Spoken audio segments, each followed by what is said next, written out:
November 29ರಂದು ಹಾಗೂ 30ರಂದು ಬಸವಣ್ಣನವರ ಕರ್ಮಭೂಮಿ ಬಸವ ಕಲ್ಯಾಣದಲ್ಲಿ ಪ್ರತಿ ವರ್ಷದಂತೆ ಈ ವರ್ಷವೂ ಸಹ 46ನೇ ಶರಣಕ ಮಠ ಹಾಗೂ ಅನುಭವ ಮಂಟಪ ಉತ್ಸವ ಜರುಗಲಿದೆ ಎಂದು ಶ್ರೀಗಳು ತಿಳಿಸಿದ್ದಾರೆ.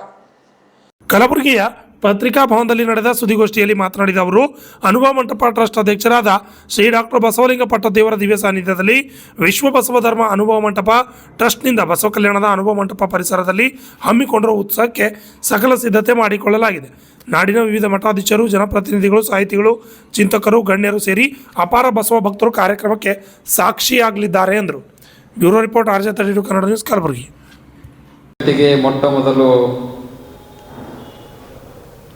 ದುಡಿಯುವವರ, ಶ್ರಮಿಕರ, ಕೃಷಿಕರ ಒಂದು ಪಾರ್ಲಿಮೆಂಟನ್ನು ಕೊಟ್ಟಿದ್ದಾರೆ ಅನ್ನೋದು ನಿಮಗೆಲ್ಲ ಗೊತ್ತಿದೆ. ವಿಶ್ವದ ಮೊದಲನೇ ಸಂಸದ 12ನೇ ಶತಮಾನದಲ್ಲಿ ಕೊಟ್ಟಿರ್ತಕ್ಕಂಥದ್ದು ಜಗಜ್ಜಾಹೀರಾಗಿದೆ. ಅಲ್ಲದೆ ನೀವು ಕೇಳಿರಿ, ಮೊನ್ನೆ ರಾಮ ಮಂದಿರದ ಧ್ವಜಾರೋಹಣದ ದಿನವೂ ಕೂಡ ಪ್ರಧಾನಮಂತ್ರಿಗಳು ಈ ಮಾತನ್ನು ಮತ್ತೊಂದು ಸಲ ಒಂದು ಅಂತಾರಾಷ್ಟ್ರೀಯ ಮಟ್ಟದಲ್ಲಿ ಅದನ್ನು ಉಲ್ಲೇಖಿಸಿದ್ದಾರೆ. ಅಂತಹ ಅನುಭವ ಮಂಟಪದ ಒಂದು ಉತ್ಸವ ಕಾರ್ಯಕ್ರಮವನ್ನು ವಿಶ್ವ ಬಸವ ಧರ್ಮ ಟ್ರಸ್ಟ್ ಅನುಭವ ಮಂಟಪ ಬಸವ ಕಲ್ಯಾಣದ ವತಿಯಿಂದ ಶರಣ ಕಮ್ಮಟ ಈ ಹೆಸರಿನಲ್ಲಿ 46 ವರ್ಷಗಳಿಂದ ನಡೀತಾ ಬಂದಿದ್ದು, ಇದು 46ನೆಯ ಶರಣ ಕಮ್ಮಟ ಮತ್ತು ಅನುಭವ ಮಂಟಪ ಉತ್ಸವ ಒಂದು ಕಾರ್ಯಕ್ರಮವು ಇದೇ ತಿಂಗಳು 29, 30 ಶನಿವಾರ ಮತ್ತು ರವಿವಾರದಂದು ಅನೇಕ ಕಾರ್ಯಕ್ರಮಗಳನ್ನು ಈ ಕುರಿತು ಹಮ್ಮಿಕೊಳ್ಳಲಾಗಿದೆ. ರಾಷ್ಟ್ರೀಯ ಮತ್ತು ಅಂತಾರಾಷ್ಟ್ರೀಯ ಮಟ್ಟದಲ್ಲಿ ಇದರ ಚರ್ಚೆ ಆಗಬೇಕು ಮತ್ತು ಅನುಭವ ಮಂಟಪ ನಿರಂತರವಾಗಿ ಈ ಜಗತ್ತಿನ ಜನರ ನೆನಪಿನಲ್ಲಿ ಸದಾಕಾಲ ಉಳಿಯಬೇಕು ಮತ್ತು ಆ ಅನುಭವ ಮಂಟಪದ ಶರಣರ ಸರ್ವ ಸಮಾನತೆಯ, ವಿಶ್ವ ಮಾನವೀಯತೆಯ ವಿಚಾರಧಾರೆಗಳು ಜಗವೆಲ್ಲ ಪಸರಿಸಬೇಕು ಅನ್ನೋ ಉದ್ದೇಶಕ್ಕಿಟ್ಟುಕೊಂಡು ಈ ಅನುಭವ ಮಂಟಪ ಉತ್ಸವವನ್ನು ಆಚರಿಸಲಾಗುತ್ತಿದೆ.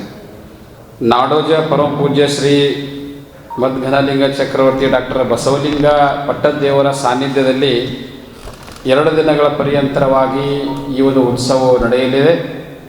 ಇದೇ ತಿಂಗಳ 17ನೇ ತಾರೀಕಿನಿಂದಲೇ ಬಸವತತ್ವ ಪ್ರವಚನವನ್ನು ಬಸವೇಶ್ವರಿ ಮಾತಾಜಿಯವರು ನಡೆಸ್ಕೊಡ್ತಾ ಇದ್ದಾರೆ. ಅದರ ಮುಖ್ಯ ಕಾರ್ಯಕ್ರಮ 29 ಮತ್ತು 30ರಂದು ನಡೆಯಲಿದ್ದು, ಈ ಕಾರ್ಯಕ್ರಮದ ಒಂದು ಸಭೆಯಲ್ಲಿ ನಾಡಿನ ಅನೇಕ ಮಠಾಧೀಶರು, ರಾಜಕಾರಣಿಗಳು, ಸಾಹಿತಿಗಳು ಮತ್ತು ಅನೇಕ ಕ್ಷೇತ್ರಗಳಲ್ಲಿ ಸಾಧನೆ ಮಾಡಿರುವಂಥ ಸಾಧಕರು ಮತ್ತು ಲಕ್ಷಾನುಗಟ್ಟಲೆ ಬಸವ ಅನುಯಾಯಿಗಳು ಆ ಒಂದು ಕಾರ್ಯಕ್ರಮದಲ್ಲಿ ಭಾಗಿಗಳಾಗಲಿದ್ದಾರೆ. ಭಾಳ ಮುಖ್ಯವಾಗಿ ಈ ಕಾರ್ಯಕ್ರಮವನ್ನು ಉದ್ಘಾಟನೆ 29ನೇ ತಾರೀಕಿನಿಂದ ಆಗ್ತಾ ಇದ್ದು, ಆ ಒಂದು ಕಾರ್ಯಕ್ರಮದ ದಿವ್ಯ ಸಾನ್ನಿಧ್ಯವನ್ನು ಪರಮ ಪೂಜ್ಯ ಶ್ರೀ ಜಗದ್ಗುರು ಡಾಕ್ಟರ್ ನಿರ್ಮಲಾನಂದನಾಥ ಮಹಾಸ್ವಾಮಿಗಳು, ಆದಿಚುಂಚನಗಿರಿ ಮಹಾಸಂಸ್ಥಾನ ಮಠ ಬೆಂಗಳೂರು, ಇವರು ಉದ್ಘಾಟನೆ ಸಮಾರಂಭದ ಸಾನ್ನಿಧ್ಯವನ್ನು ವಹಿಸಿಕೊಂಡು ಮತ್ತು ಅನೇಕ ನಾಡಿನ ಪೂಜ್ಯರು ಕೂಡ ಒಂದು ಕಾರ್ಯಕ್ರಮದಲ್ಲಿ ಭಾಗಿಗಳಾಗಲಿದ್ದಾರೆ. ಅಲ್ಲದೆ ನಿತ್ಯವೂ ಅಲ್ಲಿ 2 ದಿನ ಸಾಮೂಹಿಕ ಇಷ್ಟಲಿಂಗ ಪೂಜೆ ನಡೀತಾ ಇದೆ. ನಂತರ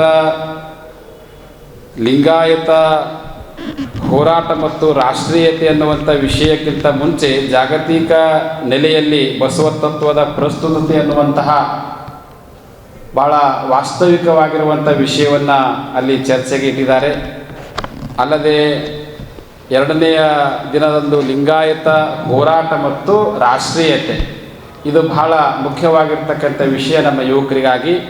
ಈ ಸದ್ಯ ಪ್ರೆಸೆಂಟಾಗಿ ನಡೆಯುತ್ತಿರುವ ಲಿಂಗಾಯತ ಹೋರಾಟ ಮತ್ತು ಅದರೊಂದಿಗೆ ರಾಷ್ಟ್ರೀಯತೆ ಈ ಕುರಿತು ಚರ್ಚೆ ನಡೀತಾ ಇದೆ. ಜಗದ್ಗುರು ಇಮ್ಮಡಿ ಸಿದ್ದರಾಮೇಶ್ವರ ಮಹಾಸ್ವಾಮಿಗಳು ಮತ್ತು ಬಸವ ಮಾದಾರ ಚೆನ್ನಯ್ಯ ಮಹಾಸ್ವಾಮಿಗಳು, ಶಿವಾನಂದ ಮಹಾಸ್ವಾಮಿಗಳು, ಪ್ರಭು ಮಹಾಸ್ವಾಮಿಗಳು, ಶಾಂತವೀರ ಮುರುಘರಾಜೇಂದ್ರ ಮಹಾಸ್ವಾಮಿಗಳು ಭಾಗವಹಿಸಲಿದ್ದು, ಬಸವಾನಂದ ಸ್ವಾಮಿಗಳು ಮನಗುಂಡಿ ಬಸವ ಮಹಾಮನೆಯವರಿಂದ ಈ ವಿಷಯ ಕುರಿತು ಅಲ್ಲಿ ಚರ್ಚೆ ಆಗಲಿದೆ.